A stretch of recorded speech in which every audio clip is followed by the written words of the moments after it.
Hello friends, welcome to cooking team channel. இன்றைக்கி ஒரு சூப்பரான பால் பாயசம் தாங்க செய்ய போகிறோம். கண்டிப்பாக ட்ரை பண்ணுங்கள், செம்ம டேஸ்ட்டாக இருக்கும். தம்ப்நெயிலில் கொடுத்துருக்க மாதிரி உண்மையாகவே தித்திக்கிற பாயசம் தாங்க. இப்போ வாங்க எப்படி செய்யணும்னு பார்த்துருவோம். நான் வந்துட்டு ஒரு கைப்பிடி அளவு ஜவ்வரிசி எடுத்திருக்கேன். பாருங்கள், இது வந்துட்டு வறுக்கலை, எதுவுமே செய்யலை. இப்போ வந்துட்டு ஒரு பவுலில் மாற்றிட்டு ஒரு 2 டைம் கிட்ட நல்ல தண்ணி ஊற்றி நல்லா அலசிட்டு இதை வந்துட்டு நல்ல சுடு தண்ணியில் வந்துட்டு ஒரு 1/4 மணி நேரம் வரைக்கும் நல்லா ஊற வைக்க போகிறோம்.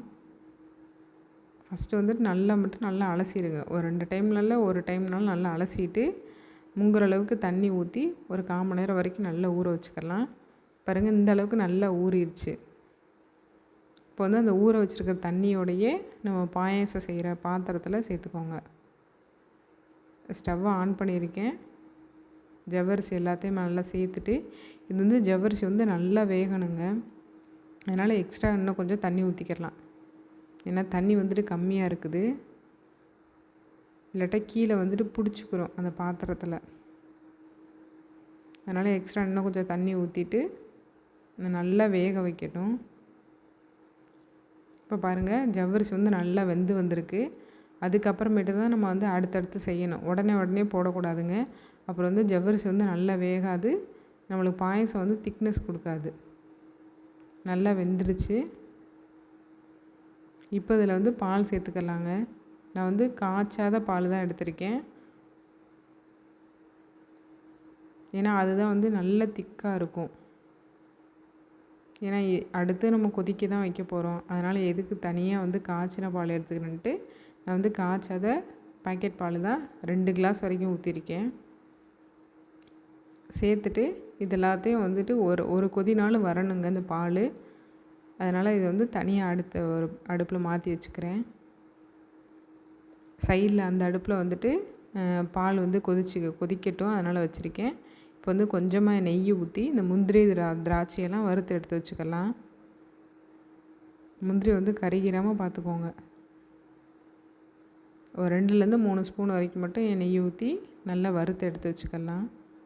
இப்போ லைட்டாக வறுத்தாச்சு. இப்போ இந்த தனியாக ஒரு பவுலில் எடுத்து வச்சுக்கிறேன். முந்திரி திராட்சை இதெல்லாம் போடுறது நம்மளோட இஷ்டம்தாங்க. நம்மளுக்கு நிறைய வேணும் அப்படின்னா நிறைய சேர்த்துக்கலாம், இல்லை கம்மியாக வேணுனாலும் கம்மியாக சேர்த்துக்கலாம். அதே மாதிரி ஒரு சில பேருக்கு முந்திரி அதிகமாக இருக்குன்னு நினப்பாங்க. அதனால் நம்மளோட இஷ்டம் தான் இதெல்லாம். இப்போ திராட்சையை சேர்த்துட்டு லைட்டாக வறுத்துட்டு அப்படியே தனியாக எடுத்து வச்சுக்கலாம். இந்த லைட்டாக அந்த புஷ்ஷுன்னு ஆகும், அதோட டக்குன்னு எடுத்துக்கோங்க, இல்லாட்டா கருகிரும். உங்களுக்கு வந்துட்டு முந்திரி அதிகமாக இருந்தால் பிடிக்குமா, இல்லை திராட்சை அதிகமாக இருந்தால் பிடிக்குமான்னு மறக்காமல் கமெண்ட் பண்ணுங்கள். எங்கள் வீட்டில் எல்லாத்துக்குமே முந்திரி தான். இப்போ வறுத்துட்டு அதே நெய்யிலேயே வந்துட்டு சேமியாவையும் லைட்டாக ரோஸ்ட் பண்ணி எடுத்துக்கிற போகிறோம். நான் வந்து நார்மல் அணில் சேமியா தாங்க எடுத்திருக்கேன். இந்த பாயாசத்துக்குன்னு செய்கிற சேமியாலாம் இல்லை, இது நார்மல் நம்ம சேமியா உப்புமாவெல்லாம் செய்வோம்ல, அணில் சேமியா, அந்த சேமியா தான் எடுத்திருக்கேன். அளவு வந்துட்டு என் கையில் வந்துட்டு 2 கைப்பிடி அளவுக்கு சேர்த்துருக்கேன். சேர்த்துட்டு இதை வந்துட்டு உடனே வந்துட்டு நல்லா மிக்ஸ் பண்ணி விடுங்க. கீழே மேலே நல்லா மிக்ஸ் பண்ணி விடுங்க. அப்போ தான் வந்துட்டு கலர் எல்லாமே ஒரே மாதிரி ஈவனாக ஆகும். லைட்டாக அந்த சேமியாவோட கலர் மாறணும், லைட்டாக ப்ரௌனாக இருக்கணும். லைட்டாக அந்த தேன் கலர் சொல்லுவாங்கள்ல, அந்த மாதிரி இருக்கணும். கருகிடக்கூடாது கண்டிப்பாக. அதனால் வந்துட்டு நல்லா மிக்ஸ் பண்ணி விடுங்க. ஃபுல்லாக எல்லா சேமியாவுமே ஒரே கலரில் இருக்கிற மாதிரி பார்த்துக்கோங்க. ஒன்றுலேருந்து வந்து கொஞ்சம் டார்க் கலர் இருந்தாலும் பரவாயில்ல, ஆனால் கருகிடக்கூடாது. பாருங்கள், இந்த மாதிரி ஃபுல்லாக மிக்ஸ் பண்ணி விட்ருங்க.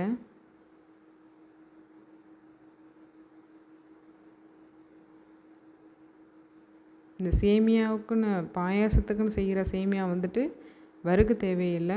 இது வந்து லைட்டாக ரோஸ்ட் பண்ணி போட்டிங்க அப்படின்னா அந்த கலரும் டிஃப்ரெண்ட்டாக இருக்கும், டேஸ்ட்டு இன்னும் கொஞ்சம் நல்லா என்ஹான்ஸ் பண்ணி கொடுக்கும். இப்போ பாலும் வந்துட்டு நல்லா கொதித்து வந்துருச்சு. இப்போ நம்ம எடுத்து வச்சுருக்க சேமியாவை அப்படியே நெய்யோடையே சேர்த்துக்கரலாம். அப்படியே ஃபுல்லாத்தையும் அந்த நெய்யோடையே வலித்து ஊற்றிக்கோங்க.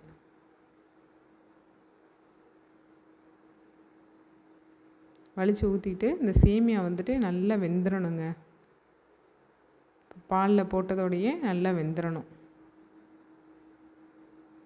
அதனால் நல்லா மிக்ஸ் பண்ணி விடுங்க. கீழே மட்டும் அடி பிடிச்சிடாமல் அப்பப்போ வந்துட்டு நல்லா கிண்டி விட்டுக்கோங்க.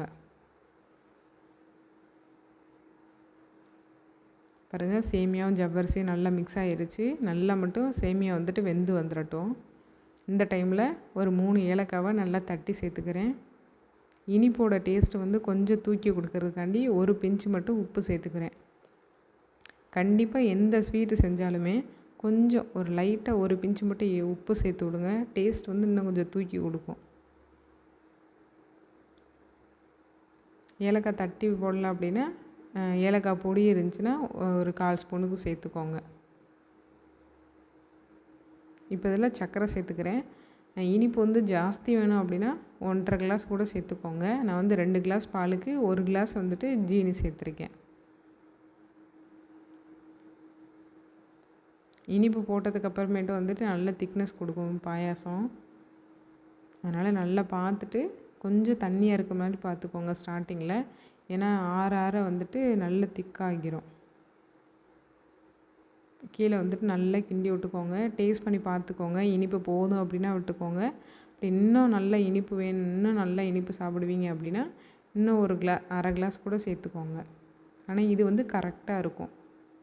இப்போ சேமியா வந்து சூப்பராக வெந்துருச்சுங்க. லாஸ்ட்டாக நம்மளோட முந்திரி திராட்சையெல்லாம் போட்டு இறக்கிட்டா சூப்பரான பாயசம் ரெடி ஆயிரும். ரொம்ப சிம்பிளுங்க. ஃபஸ்ட் டைம் செய்கிறீங்கன்னா அப்படின்னா கூட சூப்பராக செஞ்சிடலாம். இதே மாதிரி செய்யுங்க, செம்ம டேஸ்ட்டாக வரும். இது நம்ம விசேஷ டைமில் தான் செய்யணும்னு இல்லை, ஃப்ரீயாக இருக்கும்போது குழந்தைங்களுக்கெல்லாம் செஞ்சு கொடுங்க, சூப்பராக சாப்பிடுவாங்க. இதுக்கு சைடிஷ் என்னன்னு கேட்டால் கண்டிப்பாக நம்மளோட அப்பளம் தாங்க. நல்லா உடச்சி போட்டு வாழையில் வலித்து சாப்பிட்டோம்னா செம்மையாக இருக்கும். உங்களுக்கு எத்தனை பேர்த்துக்கு இந்த மாதிரி சாப்பிட்றது பிடிக்கும்ட்டு மறக்காமல் கமெண்ட் பண்ணுங்கள். பாருங்கள், நம்மளோட பாயசம் சூப்பர் ரெடி ஆகிருச்சு.